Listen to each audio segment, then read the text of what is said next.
What I'm going to share this morning is basically a part of a joint paper that I'm doing with Dr. Julian Rugen at Macquarie University that examines how the ingress of radical organizations threatens fragile democratic processes in a country like Pakistan, which officially is labeled as a hybrid democracy.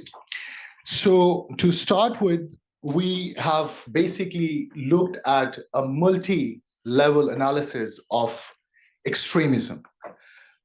We argue that extremism happens to be a multi causal phenomena. And when we talk about countering any sort of extremism, we need to basically come up with a strategy that dissects the root causes and suggests changes accordingly as per the level of individual, organizations, and society. When we talk about mainstreaming radical organizations, essentially we are talking about the level of organization and the level of involvement. So we basically started by looking at how terrorist organizations end. And in that regard, a RAND study came very useful for us, which examines 648 terrorist organizations, which were formed from 1968 to 2006. And according to that RAND study, most of the terrorist organizations, which is roughly 43% of terrorist organizations, they have ended because they transitioned into the political arena. And that is usually basically the political transformation. The second most effective set of strategy that leads to the termination of terrorist organization is law enforcement agencies' response, followed by a military response that remains the least effective response when it comes to countering extremist organizations. But the study also notes that the goals of terrorist organizations are inversely related to their potential to transform into a political organization, which means that narrower the goals of a terrorist organization, the more likely the organization is to evolve into a political entity. So having that framework in mind, we have basically looked at different terrorist organizations across the world that have sought transition. And if you look at different conflict theaters around the world, there have been a number of instances where terrorist organizations have transformed or some sort of political engineering has been done to transform them into political players. First and foremost is African National Congress in South Africa. Then most recently, a decade ago, Hizb Islami in Afghanistan, which was transitioned when the American international forces were stationed in Afghanistan. And of course, that happened with the consent of all the international players, including the legitimate Afghanistan government at that time. We have seen the example of Hamas, which have attempted politics, but still struggling to evolve into a political organization. And then you have the case study of Maoists in Nepal after the Orange Revolution there back in 2007 and 8. Maoists of Nepal, they have transitioned into a political organization following an elaborate DDR program by the United Nations. And the terrorist organization that we are focusing is Lashkar-e-Taiba. Lashkar-e-Taiba is basically a UN-designated terrorist organization that is also known for its involvement in international terrorism, and most importantly, the Mumbai terrorist attack in 2008. This organization, which is very important from international and national counterterrorism perspective, it has attempted political transition since 2017. The organization first relabeled itself as Milli Muslim League, failed, it could not sort registration, and then renamed itself with a different title. And when we spoke to the members of organization for this paper, most of them, they termed that it is a normal process, as many terrorist organizations around the world have transitioned under the UN DDR process. But of course, when you are implementing the DDR process, it requires a different set of preconditions. When United Nations has implemented DDR since 1985, you would see that these DDR programs, they are usually initiated after the resolution of civil war. It is specifically through a formal cessation of hostilities that also involves resolution of conflicting fractions, and a formal request from the host government is initiated to implement any sort of DDR under the auspices of United Nations. But when we talk about international terrorist organizations such as Lashkar-e-Taiba, there are a number of complexities involved in terms of implementing a UN-sanctioned DDR on LET. Firstly, its involvement in international terrorism. So for a number of complexities, I don't think that the first generation DDRs or the second generation DDRs could be successfully implemented and tailored to transform a terrorist organization like LET.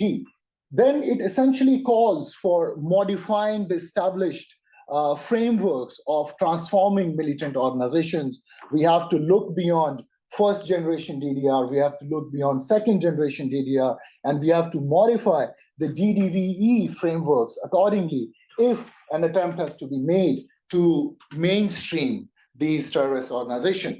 So to understand this transformation beyond DDR, we have adopted this six level of analysis framework by Judith et al., which basically advocates for looking at the nature of the actor, the characteristic of the armed conflict, and there are four prerequisites that are required for a terrorist organization to successfully transit into a political organization. First is, of course, a terrorist organization has to openly renounce violence. Its ideology has to be consistent with democracy. The decision to transit has to be taken through organizational cohesion. And finally, there has to be recognition of that transition, not only domestically, but internationally as well. So using this framework, we have seen where Lashkar-e-Taiba has went wrong and why the organization is still struggling to morph into a political organization. So when we look at the nature of the actor, it's an organization with a hierarchical command and control structure, and such organizations are more likely to undergo political transition in a disciplinary way. The more organized a terrorist organization is, it becomes theoretically easier to transit them because fragmentation can lead to internal factionalism following the terrorist organization's decision to become a part of political mainstream. And the RAND study also supports this notion that the organizations with centralized command and control structures, they are usually likely to transit more easily.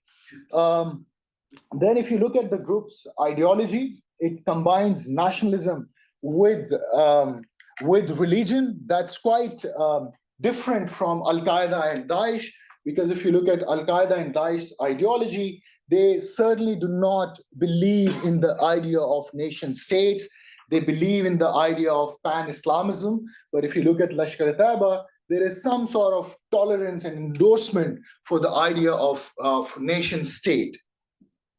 But the characteristic of the armed conflict is fast changing, the armed conflict in which the Lashkar-e-Taiba operates in. What are those dramatic shifts that we have seen in South Asia at the moment? There was a time back in 2001 during global war on terror when Islamabad was relevant to American global strategy. It was one of the major non-NATO allies in the global fight on terrorism. But as the US global strategy moves from countering extremism to countering China, and of course a resurgent Russia, there is a shift in the way Washington looks at Islamabad. India has assumed more prominence for the US global strategy for its perceived utility in countering China. Therefore, there was a time when in the past, Islamabad could go for different adventures and get away with it thanks to the American patronage. But the things have changed in a dramatic way.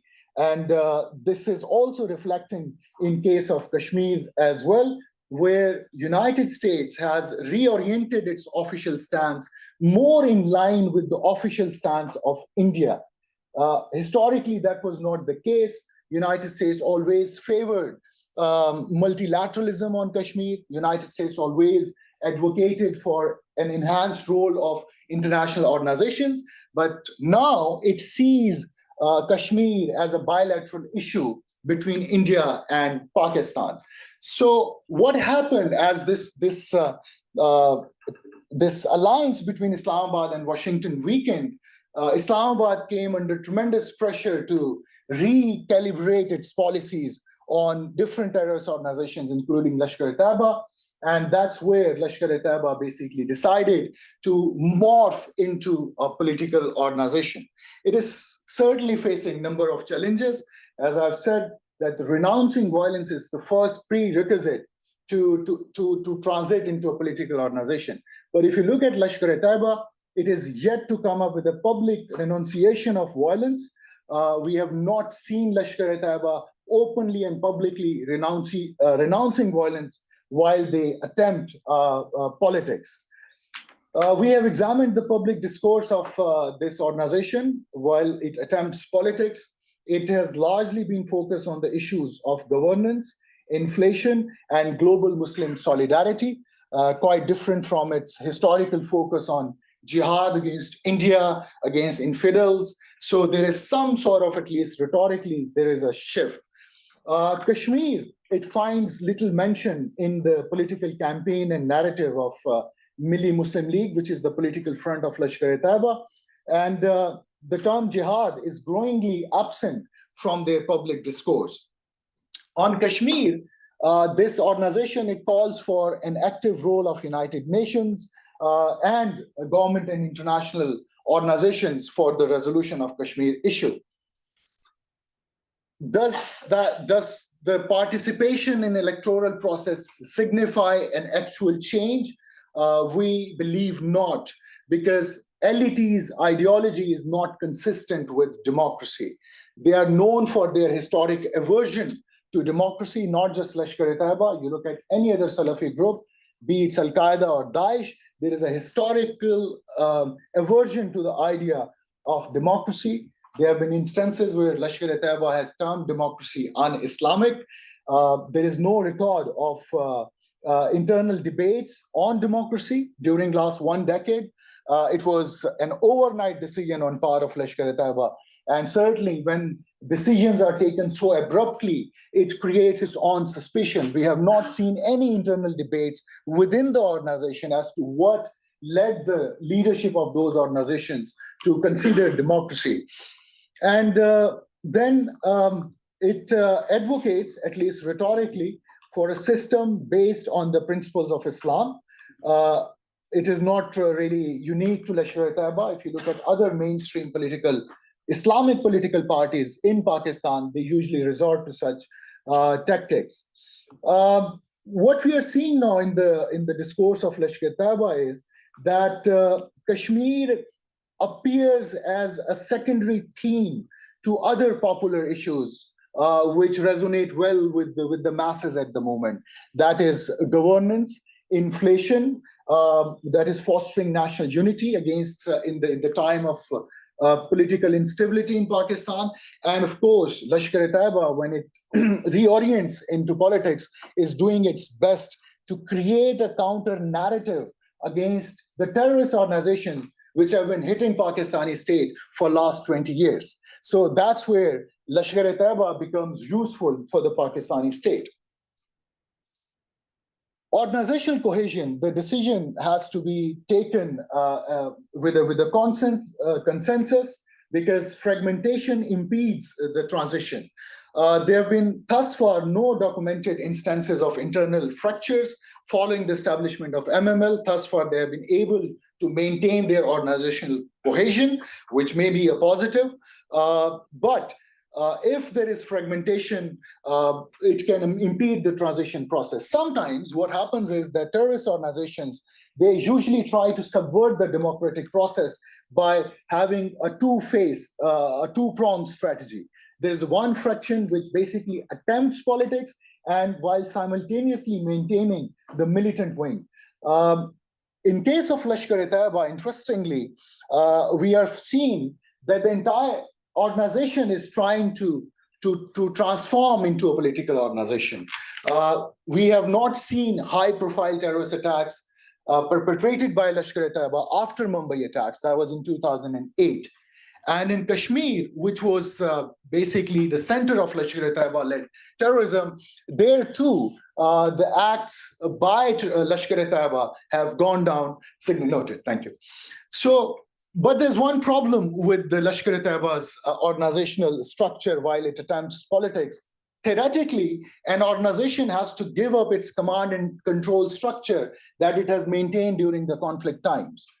Lashkar-e-Taiba is yet to do that. The central authority is still there. They have just changed the labels of the organization, but the command structure, the wartime command structure of Lashkar-e-Taiba is still there that can impede the transition. Recognition. The group faced a difficult time on this part as well.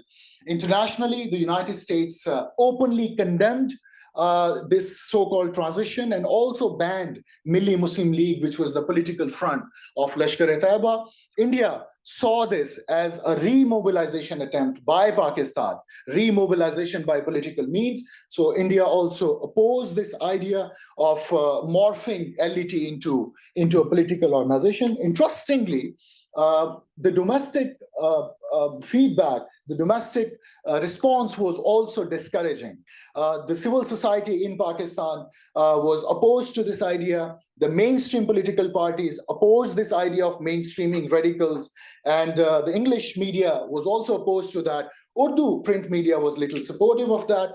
So finally, because of this international and national opposition on the recommendation of Pakistani intelligence agencies, Milli Muslim League's registration request was cancelled in 2017, and it was not registered as a political party. But it has not given up yet. So theoretically, when we talk about LET's political transition, it stays at negative minimal stage of transformation. A logical transition would require a religious decree that endorses democracy, that renounces the use of violence, not only in Pakistan, but also outside as well. A formal DDR is not a solution here because of the problems that I have mentioned. And one important point, which will be interesting for those who are sitting here, what has happened in Afghanistan in 2021 and its fallout for Pakistan, I think that should trigger some sort of fundamental recalibration in Islamabad's security strategy, because Islamabad chose to support Afghan Taliban against international consensus. Afghan Taliban, they are in power in Afghanistan, and it is having dire consequences for Pakistan's internal security. Things have not turned up as Pakistan was expecting. So I think this should trigger some fundamental reorientation in Pakistan's strategy, and Pakistan will be better off with a well-calibrated transformative program that could serve as a confidence-building measure between India and Pakistan as well. I thank you very much for your attention.